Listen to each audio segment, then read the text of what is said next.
কোনো কিছু লিখে যদি আপনাকে প্রিন্ট করতে হয় এবং সেটা যদি প্রিন্ট করতে হয় কোনো প্যাডের মধ্যে কিংবা হতে পারে কোনো স্টাম্পও হইতে পারে বা যে কোনো কিছু হইতে পারে যেটার মধ্যে এরকম থাকবে বা এরকম শর্ত থাকবে যে উপরের এতটুকু অংশ বাদ দিয়ে হচ্ছে লিখতে হবে। যেমন এখানে দেখতে পাচ্ছেন, এটা জাস্ট একটা নমুনা দেখাচ্ছি আমি, এরকম হইতে পারে।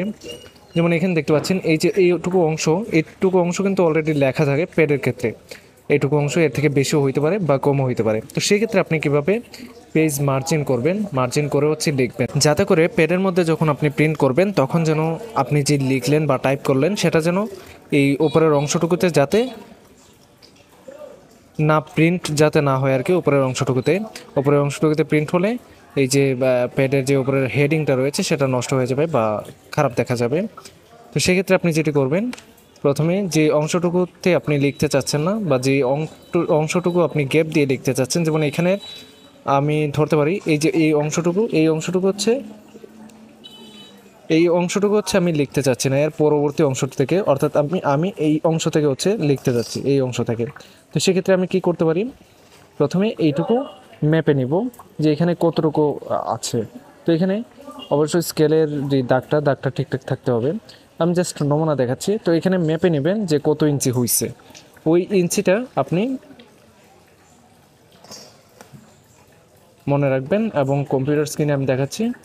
তো এই এই দিকে ইঞ্চিটা নিয়ে নেবেন যে কতটুকু ইঞ্চি হলো, যে উপরের দিকে কতটুকু আপনাকে গ্যাপ রাখতে হবে, ওই ইঞ্চিটা আপনি মনে রাখবেন। এদিকে আবার আপনার এরকম শর্ত থাকতে পারে যে নিচ দিয়ে ফাঁকা রাখতে হবে। তো সেক্ষেত্রে নিচে বা রাইট অথবা লেফট সাইডে আপনি কতটুকু ফাঁকা রাখবেন আর সেটা হচ্ছে আপনি ম্যাপে নেবেন। ওকে, তারপর মাপ নেওয়ার পর আপনি যেটি করবেন, এখানে নতুন একটা ডকুমেন্ট ক্রিয়েট করবেন, অর্থাৎ আপনি যে লিখবেন বা টাইপ করবেন।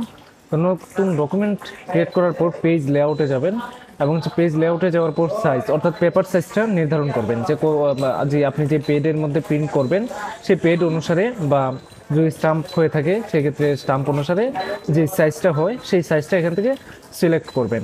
তো এখান থেকে আমি সিলেক্ট করলাম হচ্ছে ধরেন লেটার সাইজ।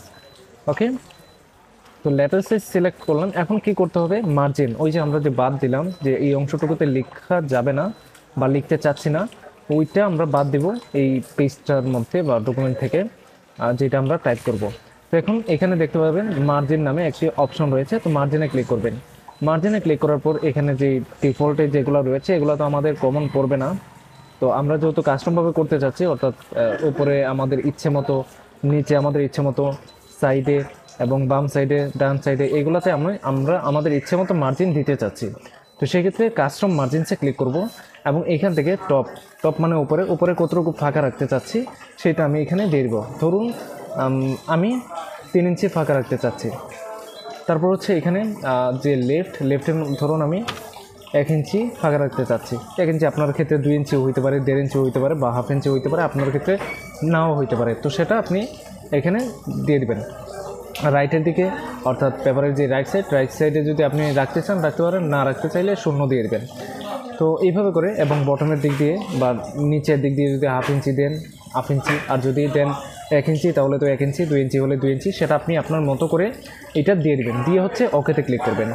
তাহলে দেখতে পাচ্ছেন আমার কার্সরটা ছিল হচ্ছে উপরে, এখন চলে আসছে নিচের দিকে, কারণ ওই যে আমি উপরের 3 ইঞ্চি ফাঁকা রাখছি, যে কারণে কার্সরটা এখন 3 ইঞ্চি গ্যাপ রেখে যেখানে আসলে আসে সেখানে কার্সরটা চলে আসছে এবং এখান থেকে লেখাটা শুরু হবে। তো এখন এখান থেকে আমি লিখতে পারবো। আমি যে কিন্তু চাইলেও কার্সরটা আমি যে আওতাধীন করে ফেলছি ওই আওতাধীনের ভিতরে নিতে পারবো না বা বাইরে নিতে পারবো না। যেমন এখানে 3 ইঞ্চি যে আমি গ্যাপ রাখলাম ওই 3 ইঞ্চির ভিতরে কিন্তু নিতে পারছি না।